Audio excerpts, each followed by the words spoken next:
So it's just a general question. What was your first car? What was your first car that you owned? Maybe you had one of these, a Mustang. Maybe you had one of these, Chevelle.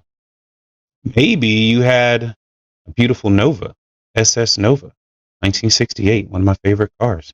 Maybe your first car was the family truck on the farm, right? Just the 3-gear transmission Ford 100. Or maybe you had that big body GTO, King of the Road, right? Either way, whatever your first car was, your device is just like a car that you drive on the highway. So that can be your computer, that could be your tablet, that could be your laptop, that could be your cell phone. It could even be, now with modern technology, your refrigerator or other appliances around your home, your thermostat. Any of those things can be the device that you use to connect to the internet. Without a device, you can't connect. It's impossible for now. We'll see what the future holds. But one unique feature of every single car on the road, no matter how nice, how new, doesn't matter, every single car has a license plate. And that license plate is super important because it's a way for you to be uniquely identified when you're on the road, right? It helps with security. It helps with other things, like to make sure that your insurance is paid and things of that nature. So on your device, it has a license plate, so to speak. And that is something called an IP address, right? So you can see there at the bottom there, right? Your device will have an IP address. It's not super important for you to know how this works. It's just important to know that it exists. And the reason it's important is because a lot of people will tell you, oh, you can be anonymous on the internet if you use, something that's encrypted, or you use this VPN. The simple truth is we're never anonymous because our devices are always connected to an IP address. Very, very important to remember, because a lot of people like to sell these tools and say, okay, this is how you can make sure the government's not listening. Every single device has an IP address. Just important to keep that in mind. And like cars on the highway, every device has certain insurance protections, security that's built into it, right? And I know it is a point of frustration, a huge point of frustration, having to type in your password over and over and over again. Sometimes every time you use a device, every time you go to use it, you have to put the password in. I know that is so irritating. No one loves it. And now they do something called multi-factor authentication, or MFA. This is just another way for you to have to put in a password. And I know it's frustrating, but it's really, really important that we get into the routine of just accepting to put in passwords. It's a really important protection. And we've got a live stream coming up in the next week or so, where we'll talk about not just passwords, but multi-factor authentication and staying safe on the internet, why these things are so important. They really are a protection for you, but I know it's frustrating. I really do understand that, but you'll see why it's so important when we get to that live stream. I believe we'll have that next Thursday, but don't hold me to that. Okay, so you're on the highway. You're not just going for a leisure drive, right? It's not just a Sunday drive. You're going somewhere if you're on the highway, right? Inevitably, the highway is going to take you to a part of town with shops, businesses, maybe government buildings, libraries, things of that nature, right? So when you're on your device, the exact same thing is true, right? You get on the internet and you can go to all sorts of different websites, things that are storefronts, other businesses, and other buildings. I put shopping because I think that is the thing that unites us all. Besides social media, we all are on the internet buying something or interacting with others.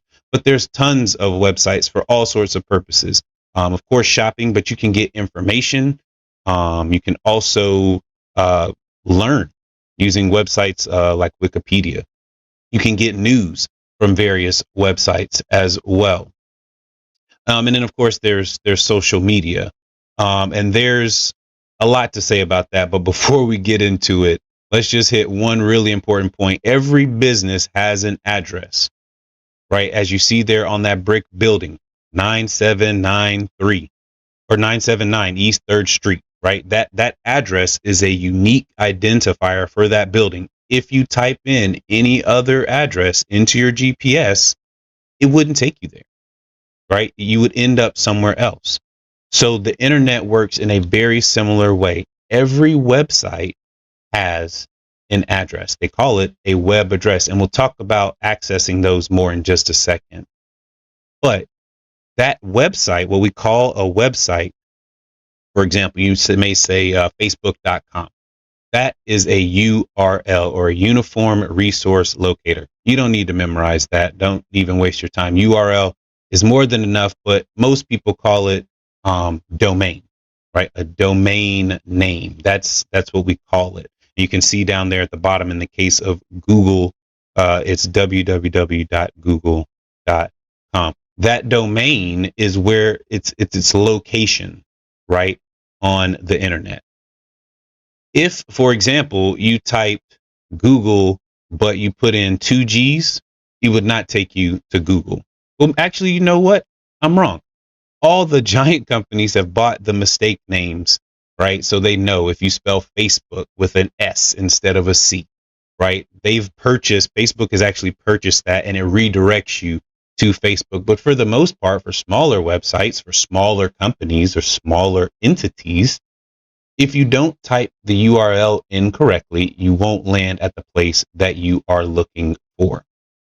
So that's really important. And we'll talk about why that's important during our websites episode, as well as on email. It's really important because the nefarious actors, the scammers out there in the world, they hope that you won't check this. Their hope is that you'll just give it a quick glance, not give it really much focus, and that you'll end up on their website instead of the website that you're looking for. I've got an interesting story that happened to a friend of mine just last week related to that. So we'll look forward to that during our websites episode this Thursday at 1:30 Eastern. Also, we'll talk a lot about social media. We all use it. We're on social media right now. YouTube is social media. That is one of the things that we most frequently associate with being on the internet. So be on the lookout for that one as well.